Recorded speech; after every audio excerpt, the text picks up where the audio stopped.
Hello, and welcome to this journey of peace, self-discovery, and letting go. We are the Mindful Zone.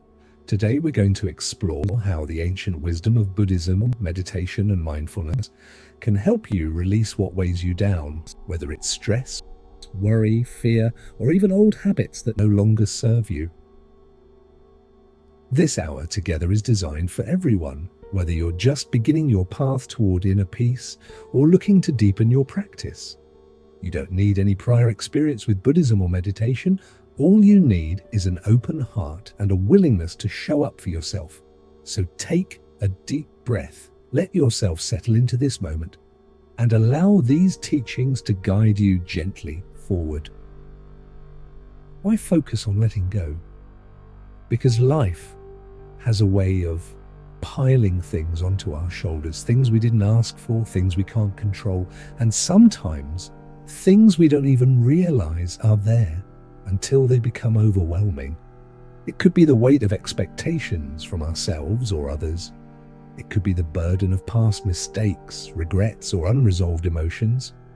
Or maybe it's simply the constant chatter of our minds, pulling us away from the present moment.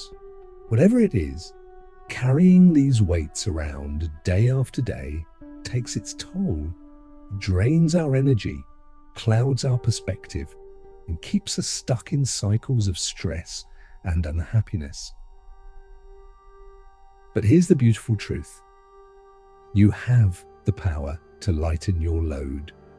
And one of the most profound ways to do that comes through the practices of Buddhism, meditation, and mindfulness. These aren't abstract concepts reserved for monks or spiritual gurus. They're practical tools anyone can use to create more space, clarity, and joy in their lives.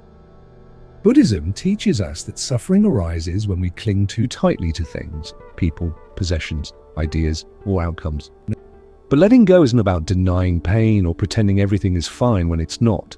It's about transforming how we relate to what's happening in our lives. When we stop clinging, we free ourselves from unnecessary struggle.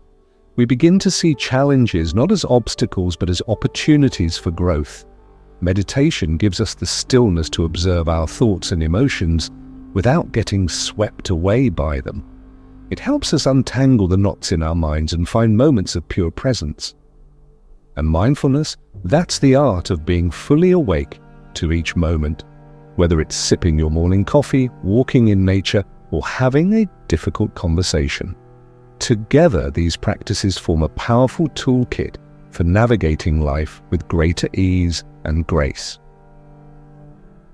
In the next hour, we'll walk through 10 chapters together. Each one will offer insights, stories, and practical exercises to help you let go of what no longer serves you.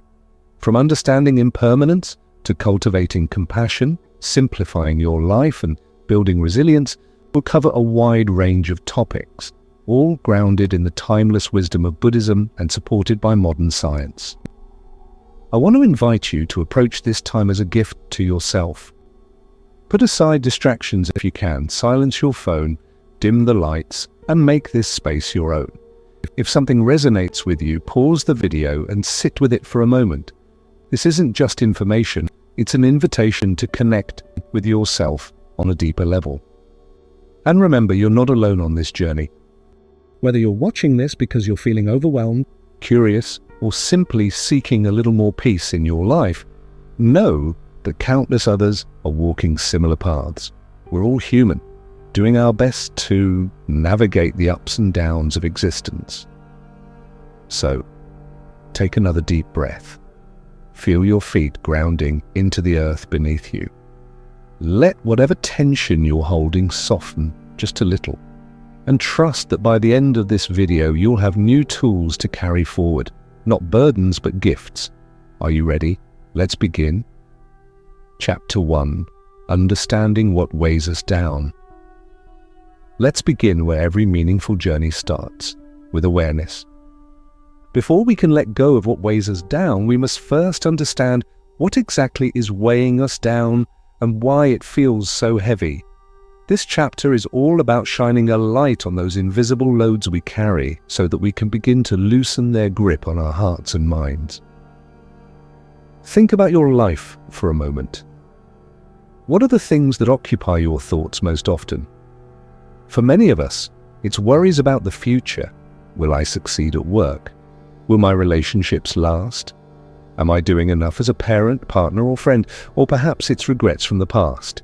The mistakes we've made, the opportunities we missed, the words we wish we could take back.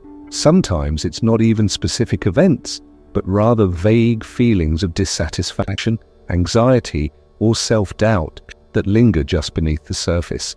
These are the weights we carry, and though they may seem intangible, their impact on our well-being is very real.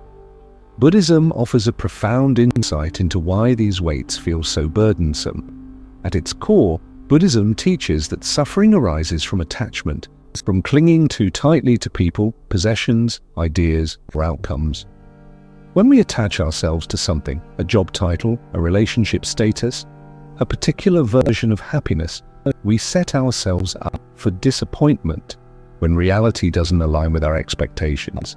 Even positive experiences like love or success can become sources of suffering if we cling to them out of fear of losing them. But here's the thing. Letting go isn't about rejecting the things we care about. It's about changing how we relate to them. Instead of gripping tightly, we learn to hold loosely. Imagine holding a handful of sand. If you squeeze it too hard, the grains slip through your fingers. But if you relax your grip, the sand stays in your palm. In the same way, when we stop clinging so desperately to what we want or fear losing, we create space for peace and freedom to enter our lives. Now, I know this might sound easier said than done. After all, some of the things weighing us down aren't easy to identify, let alone release. They're buried deep within layers of habit, conditioning, and emotion. So, how do we start untangling this web? The answer lies in awareness, in becoming mindful of what's happening inside us. Mindfulness is simply the practice of paying attention to the present moment without judgment.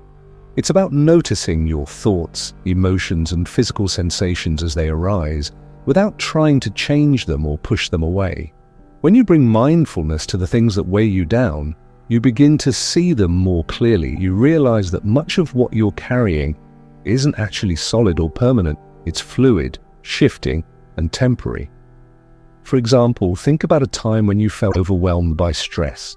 Maybe you had a big deadline at work or an argument with someone close to you. In that moment, the weight of the situation probably felt unbearable. But looking back now, does it still feel as heavy? Chances are, it doesn't. That's because everything changes, including our perceptions of what's happening. The problem wasn't the situation itself. It was how tightly you were holding on to it, how much you identified with it. One of the most powerful teachings of Buddhism is the concept of impermanence. Nothing lasts forever. Not joy, not sorrow, not challenges, not triumph. Everything is constantly moving, evolving, transforming. When we resist this truth, we suffer. We try to hold on to moments of happiness, fearing they'll slip away, or we dwell on moments of pain, convinced they'll never end. But when we embrace impermanence, we open ourselves to the flow of life. We learn to ride the waves instead of fighting against them. So, how does this apply to the things that weigh you down? Let's break it down step by step. First, ask yourself, what am I carrying right now? Is it worry about money? Resentment towards someone who hurt me? Pressure to meet certain standards? Whatever it is, name it. Naming gives form to the formless, making it easier to work with. Next, notice how this weight manifests in your body. Does it feel like tightness in your chest? A knot in your stomach? A heaviness in your shoulders? Our emotions always show up physically, and tuning into these sensations can help us process them more effectively. Try placing a hand over the area where you feel the tension and breathe into it. Imagine sending warmth and kindness to that part of your body, allowing it to soften and release. Then, ask yourself, why am I holding on to this? Often we cling to burdens because we believe they protect us in some way. For instance, carrying guilt might feel like a way to ensure we don't repeat past mistakes. Holding on to anger might feel like a way to assert control over a situation, but in reality, these attachments only keep us trapped in cycles of suffering. By recognizing their futility, we can begin to let them go. Another helpful perspective comes from Buddhist psychology, which distinguishes between two types of suffering: pain and suffering. Pain is inevitable. It's part of being human. We all experience loss, failure, rejection, and heartache at some point. Suffering, however, is optional. It's what happens when we add resistance, judgment, or attachment to our pain. For example, feeling sad after a breakup is natural, but believing that you'll never find love again or that you're unworthy of it, that's suffering. By separating pain from suffering, we empower ourselves to heal. I'd like to share a personal story with you. A few years ago, I found myself carrying a tremendous amount of guilt over a decision I'd made. I had chosen to leave a stable job to pursue something uncertain, and while it ultimately turned out to be the right choice, I couldn't shake the feeling that I had disappointed people along the way. This guilt followed me everywhere. It colored my interactions, sapped my energy, and kept me stuck in a loop of self-criticism. Heck, it wasn't until I started practicing mindfulness that I began to see this guilt for what it really was: a story I was telling myself. Once I became aware of it, I could challenge it.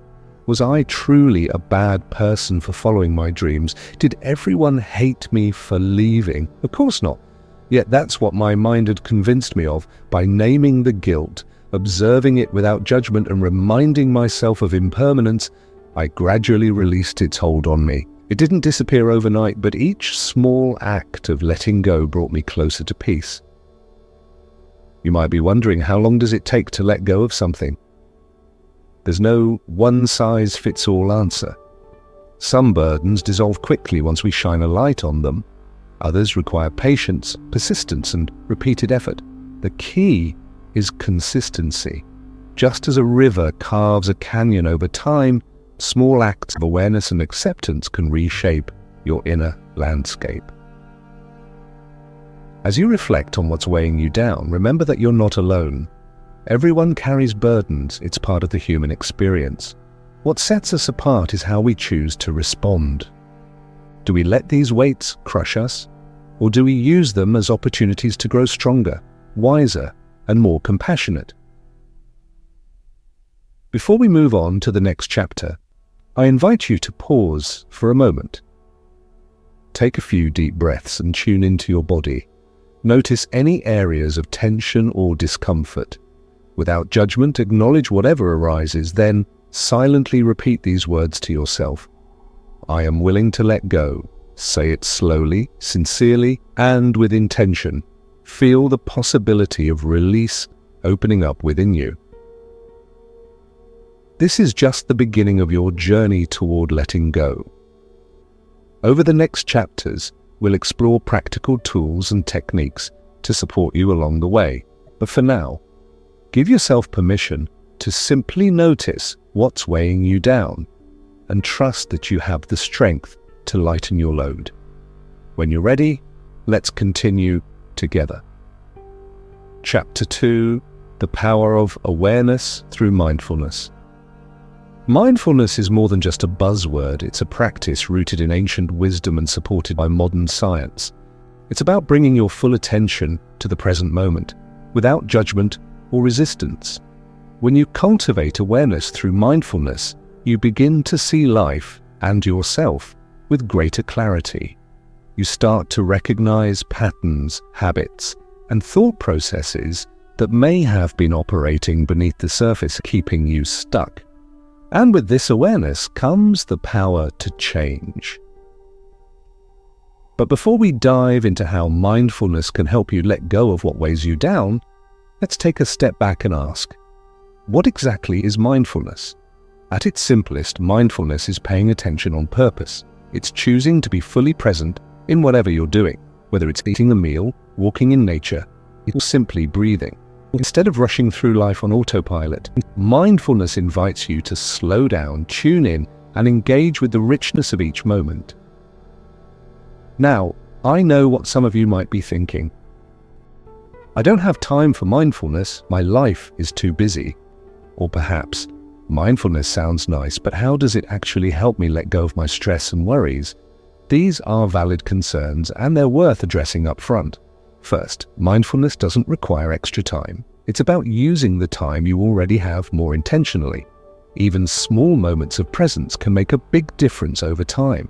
Second, mindfulness helps you let go by creating space between you and your thoughts. Without that space, it's easy to get caught up in the whirlwind of your mind, to believe every anxious thought, dwell on every regret, or react impulsively to every challenge. But with mindfulness, you learn to observe your thoughts and emotions without identifying with them. This shift changes everything.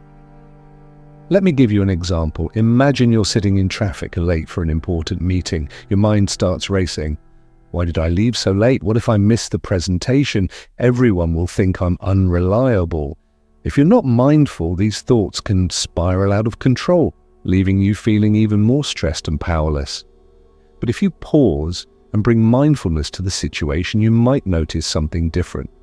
You might feel the tension in your shoulders, hear the honking of horns around you, and observe the stream of negative thoughts flowing through your mind. By acknowledging these sensations and thoughts without judgment, you create distance from them. You realize, this is just a story I'm telling myself. It's not reality. From there, you can choose how to respond with calmness, patience, and perhaps even a sense of humor. This ability to step back and observe is at the heart of mindfulness. It's like standing on the shore of a river, watching the water flow past instead of jumping in and getting swept away. Over time, this practice trains your mind to become less reactive and more resilient. It teaches you to meet life's challenges with grace rather than panic. So, how do you begin practicing mindfulness? Let's break it down into practical steps that anyone can follow, regardless of experience level. Step 1. Start with your breath. The breath is one of the simplest yet most powerful anchors for mindfulness. Whenever you feel overwhelmed or distracted, return to your breath. Feel the cool air entering your nostrils, the gentle rise and fall of your chest, the subtle expansion of your belly. Breathing is always happening. It's a constant reminder that you're alive in this moment. Breath awareness isn't just a relaxation technique, it's a gateway to mindfulness. When you focus on your breath, you naturally draw your attention inward, away from external distractions. This creates a foundation for deeper self-awareness. Step 2. Observe your thoughts without judgment. Once you've established a connection with your breath, turn your attention to your thoughts. Imagine your mind as a clear blue sky and your thoughts as clouds drifting across it. Some clouds are fluffy and light, others are dark and stormy, but no matter what shape or size they take, they all pass eventually. When you practice mindfulness, you learn to watch your thoughts without grabbing onto them or pushing them away. For instance, if a worry arises, what if I fail at this project? Instead of spiraling into anxiety, you simply note, here's a thought about failure. Then, gently redirect your focus back to your breath or another point of awareness. This non-judgmental observation is crucial because it interrupts the cycle of rumination. Often our suffering isn't caused by the initial thought itself, but by the stories we build around it. A fleeting worry becomes a catastrophic prediction, which leads to feelings of inadequacy or fear. By observing thoughts objectively, you break this chain reaction. Step 3. Tune into your body. Our bodies are incredible messengers, constantly communicating how we're feeling, even when we're not consciously listening. Stress, anger, sadness, all of these emotions show up physically. Maybe you clench your jaw when you're frustrated, or your stomach tightens when you're nervous. Mindfulness encourages you to tune into these bodily signals. One way to do this is through a body scan meditation. Find a quiet place to sit or lie down and systematically bring your attention to different parts of your body, starting from your toes and moving upward. Notice any areas of tension, warmth, tingling, or discomfort. Don't try to fix anything, just observe.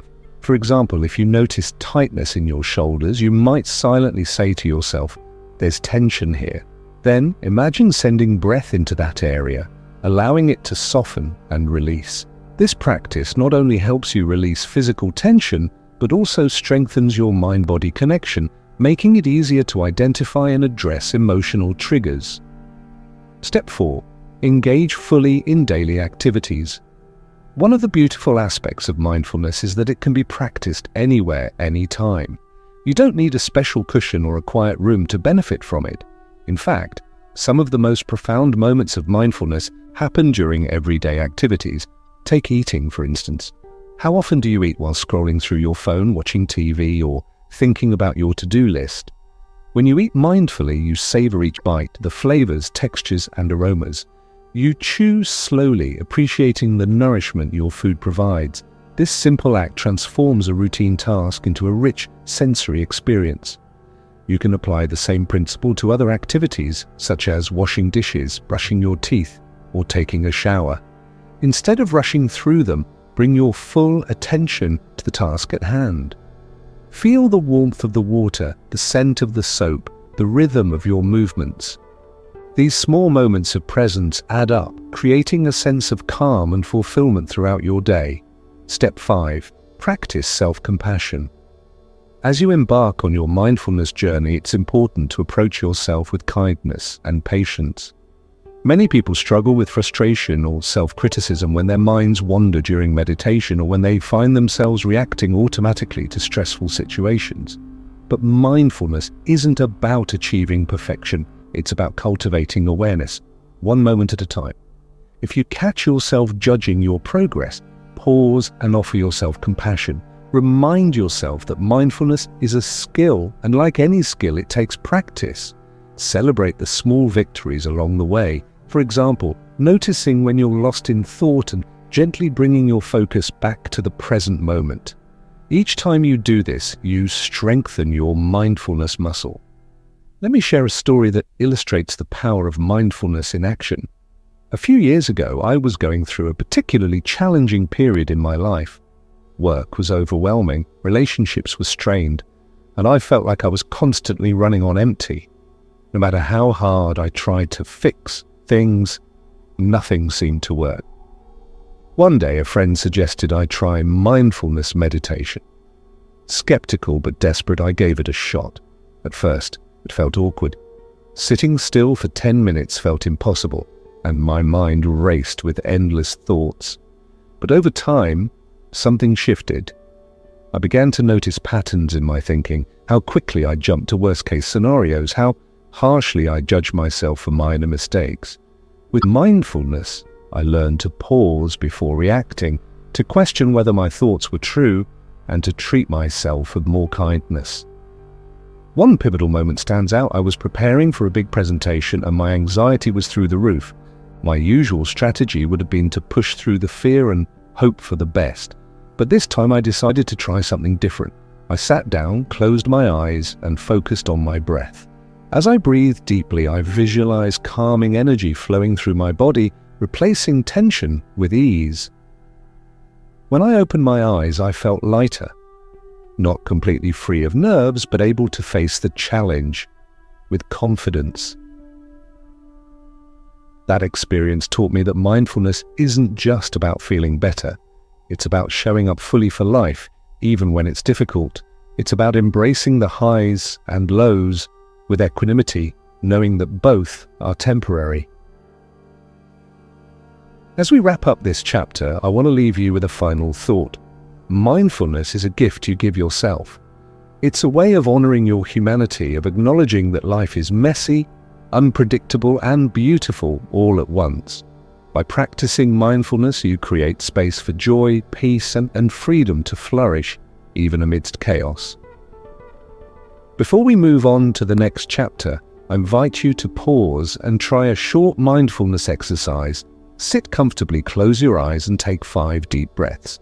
With each inhale, imagine drawing in calmness and clarity. With each exhale, imagine releasing tension and heaviness. Allow yourself to simply be without striving or judging. Remember, mindfulness is a journey, not a destination. Every moment of awareness brings you closer to letting go of what weighs you down. Chapter 3, Embracing Impermanence. One of the most profound teachings of Buddhism, and one that can profoundly transform your relationship with life, is the concept of impermanence. At first glance, this idea might seem simple or even obvious. After all, we know intellectually that nothing lasts forever. Flowers fade, seasons change, people grow older, and eventually everything comes to an end. But understanding impermanence on a deeper level, truly internalizing it, can shift how you experienced both joy and suffering. It can help you let go of what weighs you down and open your heart to the beauty of the present moment. Let's begin by unpacking what impermanence means. In its essence, impermanence is the recognition that all things are transient. Nothing remains static, not our bodies, not our relationships, not our emotions, not even the world around us. Everything is in constant flux, evolving and transforming. This truth applies equally to moments of happiness and moments of pain. A promotion at work feels exhilarating today but may lose its luster tomorrow. The grief of losing a loved one feels unbearable now, but softens with time. While impermanence might sound like a somber reality, it's actually a source of liberation. When we accept that nothing is permanent, we stop clinging so tightly to outcomes, possessions, or identities. We realize that trying to hold on to anything, whether it's youth, success, or particular version of happiness, is ultimately futile. Instead, we learn to cherish each moment for what it is, without attachment or resistance. But here's the paradox. Embracing impermanence doesn't mean giving up or becoming indifferent. On the contrary, it invites us to engage more fully with life. When we understand that every moment is fleeting, we naturally treasure it more deeply. We savor the warmth of sunlight on our skin, the laughter of a child, the quiet stillness of dawn. These experiences don't need to last forever to be meaningful. They're precious, precisely because they're temporary. Now, I know what some of you might be thinking. If everything is impermanent, doesn't that make life feel meaningless? Why bother striving for anything if it's all going to disappear anyway? This is a common question, and it's worth exploring. The key lies in reframing how we think about impermanence. Rather than seeing it as a reason to despair, we can view it as an invitation to live authentically. Because everything changes. Every action matters. Every kind word, every act of courage, every moment of presence contributes to the tapestry of existence. To illustrate this point, consider the Japanese art of kintsugi. When a ceramic object breaks, instead of discarding it, artisans repair it using gold lacquer. The cracks become part of the design, highlighting the object's history and resilience. In the same way, impermanence teaches us to embrace our own cracks, our flaws, failures, and losses as integral parts of who we are. They don't diminish our worth, they enhance our beauty. So, how do we begin to embrace impermanence in our daily lives? Let's explore practical ways to integrate this wisdom into your mindset and actions. Step 1. Notice change in everyday life. The first step toward embracing impermanence is training yourself to notice change, even in seemingly mundane aspects of life. For example, observe the shifting light throughout the day. In the morning, sunlight filters softly through your window, casting long shadows. By midday, it's bright and direct. As evening approaches, it softens again, painting the sky in hues of orange and pink. This simple observation reminds us that change is happening all the time, often without us noticing.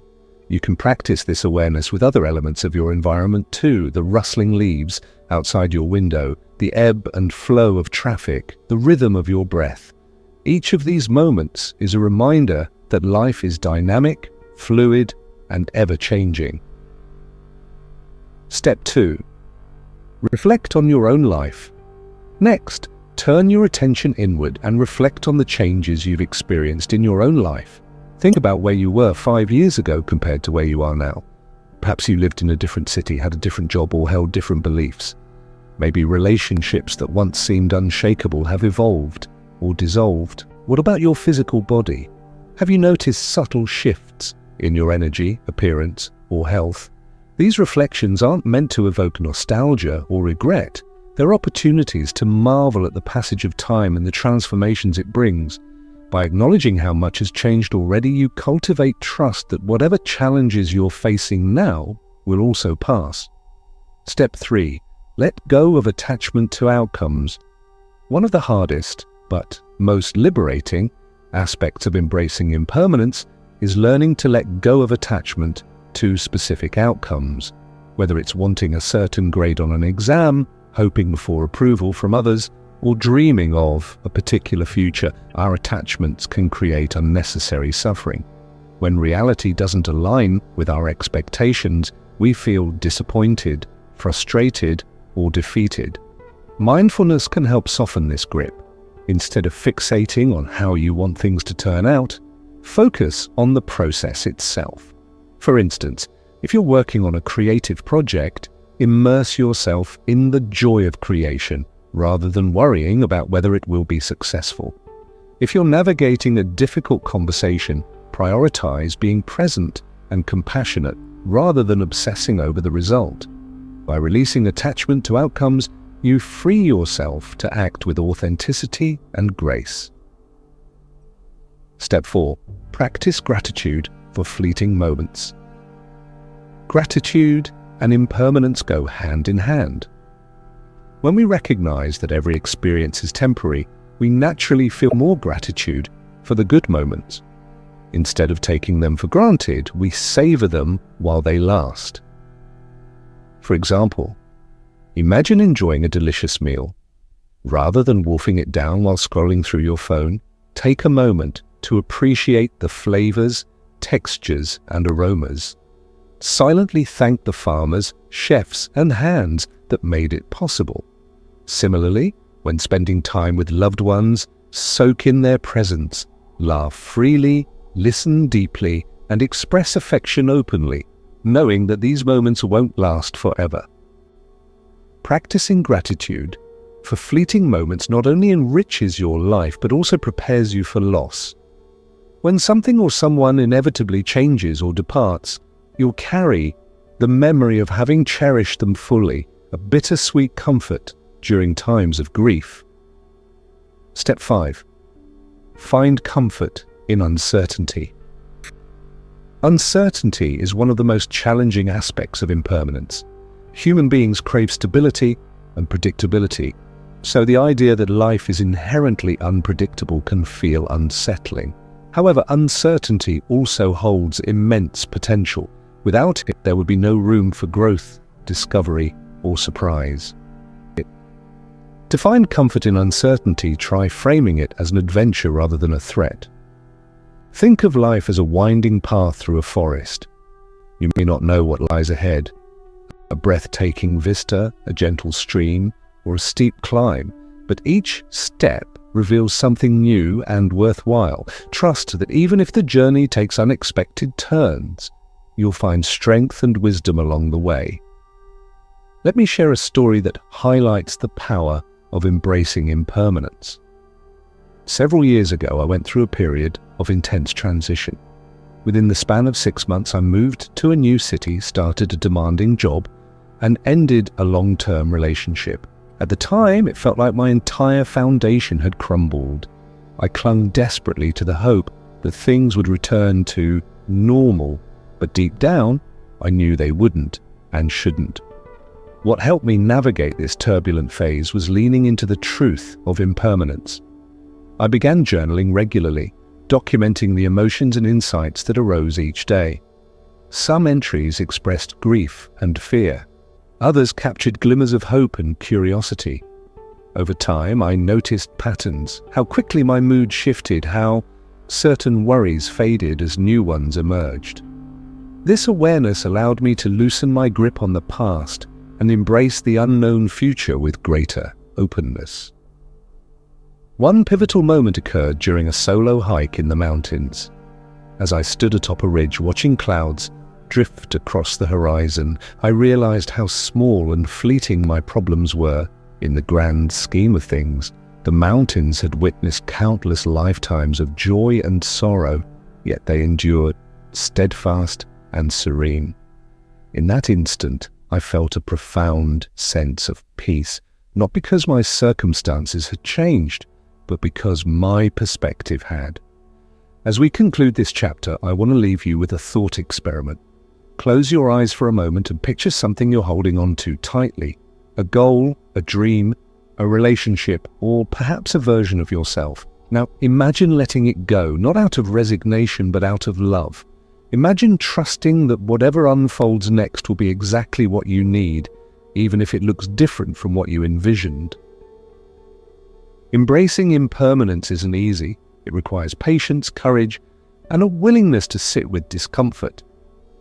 But it's also incredibly freeing. When you stop fighting against the natural flow of life, you discover a deeper sense of ease and acceptance. You realize that you don't need to control everything. You simply need to show up fully and authentically for each moment as it arises. Before we move on, take a few moments to reflect on impermanence in your own life. What has changed recently? What are you resisting or clinging to? How might embracing impermanence help you lighten your load? Remember, impermanence is not an obstacle. It's a teacher. It reminds us to cherish the present, honor the past, and welcome the future with open arms. Chapter 4. Cultivating compassion for yourself and others. Compassion is a word we often hear, but its true depth and transformative power are rarely fully understood. At its core, compassion is the ability to recognize suffering, whether it's your own or someone else's, and respond with kindness, understanding, and a genuine desire to alleviate that pain. In Buddhism, compassion is considered one of the highest virtues, a cornerstone of living a meaningful and connected life. Yet, despite its importance, many of us struggle to cultivate compassion, especially for ourselves. Let's start by addressing a common misconception. Compassion is not the same as pity. Pity often involves looking down on someone or something from a place of superiority, while compassion arises from a sense of shared humanity. It's about recognizing that suffering is universal, that we all experience pain, fear, and uncertainty at some point in our lives. This shared experience creates a bridge between us, fostering connection rather than division. But why does compassion matter so much when it comes to letting go of what weighs you down? The answer lies in how compassion softens the heart. When we're caught up in stress, anger, or self-criticism, our hearts can feel closed off, heavy, and burdened. Compassion opens the door to healing by inviting warmth, gentleness, and forgiveness into our inner world. It allows us to release resentment, guilt, and judgment, not just toward others, but also toward ourselves. Step 1. Start with self-compassion. Before you can extend compassion to others, you must first learn to offer it to yourself. Self-compassion is the foundation upon which all other forms of compassion are built, yet it's often the hardest to practice. Many of us are quick to criticize ourselves for mistakes, dwell on perceived shortcomings, or compare ourselves unfavorably to others. But imagine if you spoke to yourself the way you would to a dear friend who was struggling. Would you call them lazy or stupid, or would you offer words of encouragement, patience, and support?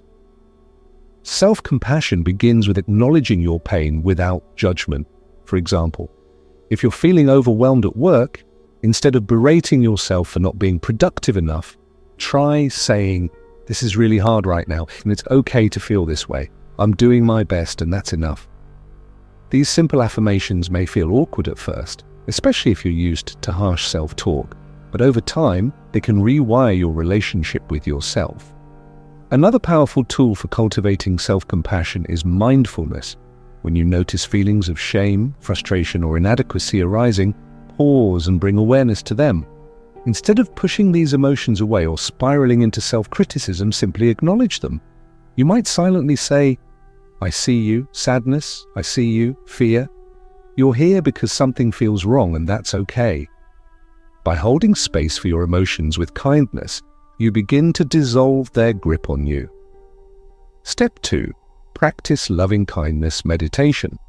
Loving-kindness meditation, or metta-meditation, is a beautiful practice rooted in Buddhist tradition that helps cultivate compassion. It involves silently repeating phrases of goodwill and kindness, first directed toward yourself, then toward others. Here's how you can try it.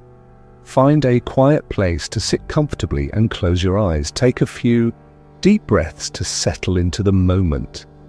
Then silently repeat the following phrases, allowing each one to sink deeply into your heart. May I be happy. May I be healthy. May I be safe. May I live with ease. As you repeat these phrases, imagine warmth and light filling your heart, spreading throughout your body and surrounding you like a gentle embrace. Once you've spent a few minutes directing loving kindness toward yourself, expand your focus outward. Picture someone you love, a family member, a close friend, and silently send them the same wishes. May you be happy. May you be healthy. May you be safe. May you live with ease. Next, think of someone neutral, perhaps a neighbor or colleague you don't know well, and extend the same wishes to them. Finally, challenge yourself to include someone you find difficult. This doesn't mean excusing harmful behavior, it simply means recognizing their humanity and wishing them freedom from suffering. Over time, this practice softens your heart, helping you let go of grudges and resentments that weigh you down. Step 3. Recognize the shared human experience. One of the most profound aspects of compassion is its ability to connect us to others.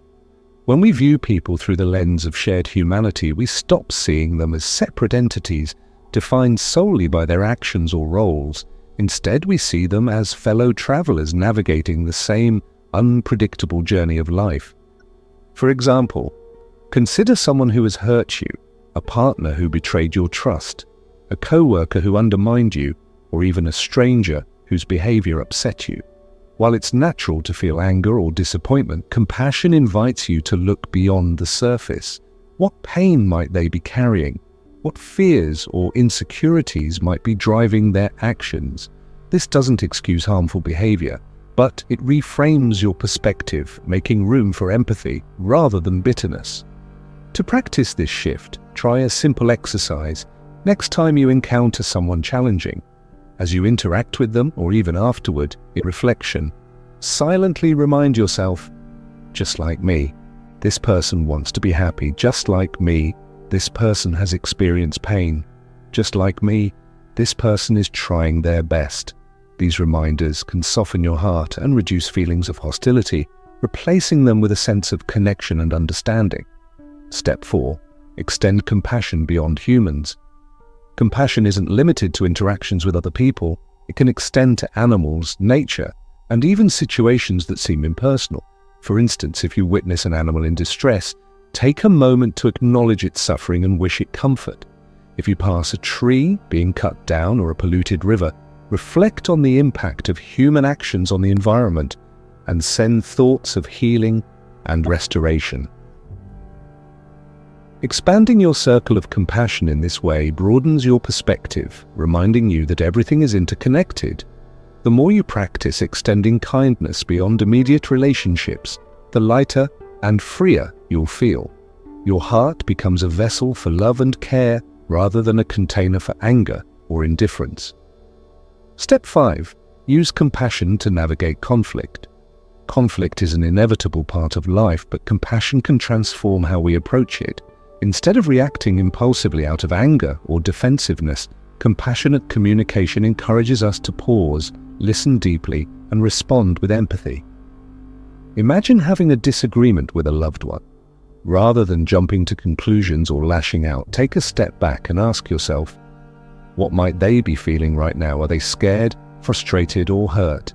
By putting yourself in their shoes, you create space for constructive dialogue instead of escalating tension. Similarly, when conflicts arise within yourself, for example, battling between competing desires or values, approach the situation with compassion. Acknowledge the validity of each perspective and seek solutions that honor your whole self. This internal harmony reduces inner conflict, and fosters a sense of peace. Let me share a personal story that illustrates the transformative power of compassion. A few years ago, I found myself locked in a cycle of resentment toward a close friend who had betrayed my trust. Every time I thought about what happened, waves of anger and hurt washed over me. I knew intellectually that holding on to these feelings wasn't serving me, but emotionally I felt justified in my bitterness. It wasn't until I began practicing loving-kindness meditation that something shifted. One day, during my session, I reluctantly included my friend in my mental list of recipients for compassion. At first, it felt forced, almost like I was betraying my own pain by offering her kindness. But as I repeated the phrases, "May you be happy, may you be safe," I noticed a subtle softening in my chest. Over weeks of consistent practice, my resentment gave way to curiosity. What struggles might she have been facing that led to her actions?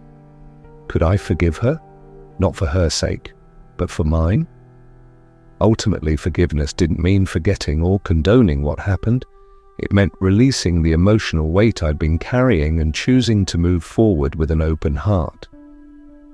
That experience taught me that compassion isn't always easy, but it's always worth it. As we conclude this chapter, I invite you to reflect on where compassion could play a greater role in your life. Are there areas where you're withholding kindness from yourself or others? How might embracing compassion help you let go of lingering resentment, guilt, or fear? Remember, compassion isn't about perfection, it's about progress. Each small act of kindness, each moment of understanding, brings you closer to a lighter, more peaceful existence. And as you nurture compassion within yourself, you naturally inspire it in those around you, creating ripples of positive change that extend far beyond your immediate circle. Before moving on, take a moment to silently repeat this phrase to yourself. May I meet myself and others with compassion. Let it resonate in your heart, planting seeds of kindness that will continue to grow throughout your journey. Chapter 5. The Art of Letting Go Through Meditation. Meditation is often described as the cornerstone of spiritual practice, and for good reason. It's a powerful tool that helps us navigate the complexities of our minds, untangle emotional knots, and create space for clarity and peace. When it comes to letting go of what weighs you down, meditation serves as both a refuge and a guide, a safe harbor where you can rest and recalibrate, as well as a lantern illuminating the path forward. At its essence, meditation is about training the mind to focus, relax, and release attachment to distractions. But don't let this simplicity fool you. Beneath its surface lies a depth of wisdom that has been cultivated for thousands of years across cultures and traditions. In Buddhism, meditation is seen not just as a technique, but as a way of life, a means of awakening to the truth of who you are and how you relate to the world around you. For many people, the idea of meditation can feel intimidating. Perhaps you've tried it before and felt frustrated because your mind wouldn't shut off. Or maybe you're unsure where to start or whether it will actually make a difference in your life. If this resonates with you, take heart. Meditation isn't about achieving some ideal state of calm or enlightenment. It's about showing up moment by moment and meeting yourself exactly as you are. And the more consistently you practice, the easier it becomes to access its benefits. Step 1. Understand the purpose of meditation. Before diving into specific techniques, it's important to clarify why meditation matters when it comes to letting go. At its core, meditation helps us develop two essential qualities: awareness and equanimity. Awareness allows us to see clearly what's happening within us, our thoughts, emotions, and physical sensations, without getting swept away by them. Equanimity teaches us to remain steady and balanced, even in the face of discomfort or challenge. Together, these qualities enable us to loosen our grip on the things that weigh us down. Think of your mind as a pond. When the water is stirred by strong winds, or in this case, by racing thoughts and turbulent emotions, it becomes cloudy, and chaotic. Meditation acts like a stilling force, allowing the sediment to settle and the water to clear. From this place of clarity, you can begin to discern what truly serves you and what no longer belongs in your life. Step 2. Start with basic breath awareness. One of the simplest and most effective forms of meditation is breath awareness. This practice involves focusing your attention on your breath, observing its natural rhythm without trying to control it. Here's how you can try it. Find a comfortable position, either sitting upright or lying down. Close your eyes if that feels comfortable, or keep them softly open with a gentle gaze. Begin by taking a few deep breaths, inhaling fully through your nose and exhaling completely through your mouth. Then allow your breathing to return to its natural pace. Now bring your attention to the sensation of your breath. You might notice the coolness of air entering your nostrils, the rise and fall of your chest, or the subtle expansion of your belly. Whenever your mind wanders, and it will, gently acknowledge the distraction and bring your focus back to your breath. There's no need to judge yourself for losing focus. Simply returning to the breath each time strengthens your mindfulness muscle. Breath awareness is particularly helpful for letting go because it anchors you in the present moment. When your attention is fully engaged with your breath, there's less room for worries about the future or regrets about the past to dominate your mind. Over time, this practice creates a sense of grounding and stability, making it easier to release what no longer serves you. Step 3. Explore body scan meditation. Another powerful form of meditation is the body scan, which involves systematically bringing awareness to different parts of your body. This practice not only helps you release physical tension, but also deepens your connection to your inner experience. To begin, find a quiet space where you won't be disturbed. Lie down on your back with your arms resting gently at your sides, palms facing upward. Close your eyes and take a few deep breaths to settle into the moment. Then, starting at the top of your head, slowly move your attention downward, noticing any sensations in each area of your body. You might feel tingling, warmth, tightness, or nothing at all, and all of these experiences are valid. As you scan your body, imagine sending breath into areas of tension or discomfort. For example, if you notice tightness in your shoulders, visualize your breath flowing into that space, softening and releasing the tension with each exhale. If emotions arise during the process, perhaps sadness, frustration, or fear, acknowledge them without judgment and continue moving through the body. The body scan is especially useful for letting go because it bridges the gap between mind and body. Often unresolved emotions manifest as physical tension or pain. By bringing mindful awareness to these sensations, you give yourself permission to process and release them. Step 4. Practice loving-kindness meditation for letting go. Loving-kindness meditation, which we touched on earlier, takes on special significance when it comes to letting go. The practice not only cultivates compassion, but also helps dissolve barriers between yourself and others, reducing feelings of isolation and resentment. To incorporate loving-kindness into your meditation routine, follow the steps outlined in Chapter 4. Begin by directing phrases of goodwill toward yourself, then gradually expand your focus to include loved ones, neutral individuals, and even those who have caused you pain.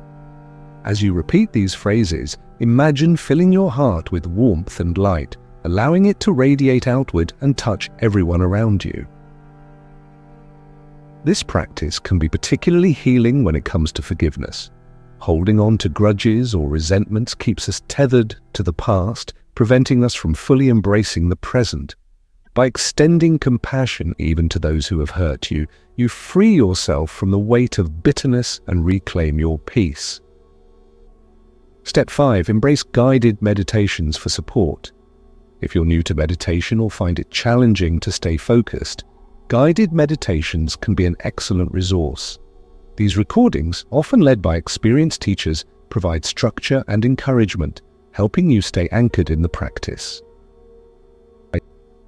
There are countless guided meditations available online covering a wide range of themes, from stress reduction and sleep improvement to self-compassion and gratitude. Choose one that resonates with your current needs and commit to listening regularly. Over time, you'll likely find that the guidance becomes internalized, allowing you to meditate independently with greater ease. Step 6. Be patient with your progress. Like any skill, meditation requires patience and persistence. It's common to encounter resistance or doubt along the way, especially when you're first starting out. You might feel restless, distracted, or overwhelmed by the sheer volume of thoughts swirling in your mind. But remember, the goal of meditation isn't to eliminate thoughts altogether. It's to observe them without attachment and cultivate a sense of spaciousness within. If you ever feel discouraged, remind yourself that every moment you spend meditating is a gift you're giving to yourself. Even short sessions, just 5 or 10 minutes a day, can yield profound benefits over time. Consistency is key. Think of meditation as planting seeds in a garden. Each session waters those seeds, nurturing their growth until they blossom into lasting change. Let me share a story that highlights the transformative power of meditation. A few years ago, I found myself trapped in a cycle of chronic anxiety. No matter what I did, exercise, journaling, therapy, the tension in my body and mind persisted. One day, a friend suggested I try meditation. Skeptical but desperate, I downloaded a guided meditation app and committed to practicing for 10 minutes each morning. At first, it felt excruciating. My mind raced incessantly, jumping from one worry to the next. Some days I wanted to quit altogether, but something kept me going, a faint glimmer of hope that maybe, just maybe, this practice could help. Slowly but surely, I began to notice subtle shifts. The pauses between thoughts grew longer, the intensity of my anxious feelings softened, and most importantly, I started to trust that I could handle whatever arose rather than fearing it. Over time, meditation became a sanctuary, a place where I could retreat whenever life felt overwhelming. It didn't magically erase my challenges, but it gave me tools to face them with greater resilience and grace. That experience taught me that meditation isn't about escaping reality. It's about engaging with it more fully, armed with awareness and compassion. As we conclude this chapter, I invite you to reflect on how meditation could support your journey toward letting go. Are there areas of your life where you feel stuck or burdened? How might carving out even a few minutes each day for meditation help lighten your load? Remember, meditation isn't reserved for monks or spiritual gurus. It's a practice available to anyone willing to show up. Whether you choose breath awareness, body scans, loving kindness, or guided meditations, the act of sitting quietly and tuning inward sends a powerful message. You value your well-being enough to pause, breathe, and reconnect with yourself. Before moving on, take a moment to close your eyes and set an intention for your meditation practice. Silently repeat this phrase to yourself. I am ready to let go and open my heart to peace. Let it guide you as you embark on this transformative journey. Chapter 6. Simplifying your life. Simplicity is a concept that often feels elusive in our fast-paced, hyper-connected world. We live in an age where more is celebrated, more possessions, more accomplishments, more experiences, and yet paradoxically, many of us feel weighed down by the very things we've accumulated. Cluttered spaces mirror cluttered minds, and the endless pursuit of enough leaves us feeling perpetually unsatisfied. But what if the secret to letting go of what weighs you down lies not in acquiring more, but in embracing less? Simplifying your life isn't about deprivation or living in austerity. It's about creating space, physically, mentally, and emotionally, for what truly matters. When you strip away the unnecessary, you make room for clarity, joy, and fulfillment. This process of simplification aligns beautifully with Buddhist teachings, which emphasize the importance of non-attachment and mindful living. By letting go of excess, you free yourself from distractions, and reconnect with the essence of who you are. Step 1. Recognize what truly matters. The first step towards simplifying your life is identifying what truly brings you meaning and value. Take a moment to reflect on the following questions. What activities energize me? Who are the people I cherish most? What environments make me feel calm and inspired? These answers will serve as your compass, guiding you toward decisions that align with your core values. Often we become so caught up in societal expectations or external pressures that we lose sight of what genuinely nourishes our soul. For example, you might feel compelled to attend every social event, buy the latest gadgets, or maintain a packed schedule to appear successful. But when you pause and ask yourself whether these pursuits add depth to your life, you may discover they're merely distractions masquerading as priorities. To clarify your values, try writing them down. Create a list of 5 to 10 principles that resonate deeply with you. Things like connection, creativity, health, or peace. Keep this list visible as a reminder of what you're striving to cultivate. Whenever you face a decision, whether it's accepting an invitation, purchasing something new, or taking on additional responsibilities, ask yourself, does this align with my values? If the answer is no, let it go without guilt. Step 2. Declutter your physical space. One of the most tangible ways to simplify your life is by decluttering your physical environment. Our surroundings have a profound impact on our mental state. A cluttered home can lead to a cluttered mind, while an organized, serene space fosters calm and focus. Start small. Choose one area of your home, a drawer, a shelf, or a single room, and begin sorting through its contents. As you examine each item, ask yourself 3 questions. Do I use this regularly? Does it bring me joy? Would I miss it if it were gone? Be honest with your answers. If an object doesn't meet these criteria, consider donating, recycling, or discarding it. As you declutter, resist the urge to rush. This isn't about achieving perfection overnight, it's about cultivating mindfulness and intentionality. Pay attention to how each decision feels. Notice the lightness that comes with releasing something you no longer need. Over time, this practice extends beyond physical objects. It trains you to let go of emotional baggage and limiting beliefs as well. Step 3. Simplify your digital life. In addition to physical clutter, digital clutter can weigh heavily on your mind. Think about the number of apps, emails, notifications, and files you encounter daily. Each one competes for your attention, fragmenting your focus and draining your energy. Simplifying your digital life allows you to reclaim precious mental bandwidth. Begin by organizing your devices. Delete unused apps, unsubscribe from newsletters you never read, and organize your files into clearly labeled folders. Turn off unnecessary notifications to minimize distractions. Consider setting boundaries around screen time, such as designating tech-free hours before bed or during meals. Another powerful step is curating your online presence. Social media platforms can be wonderful tools for connection, but they can also fuel comparison and anxiety. Reflect on how these platforms make you feel. Are they uplifting and inspiring, or do they leave you feeling inadequate or overwhelmed?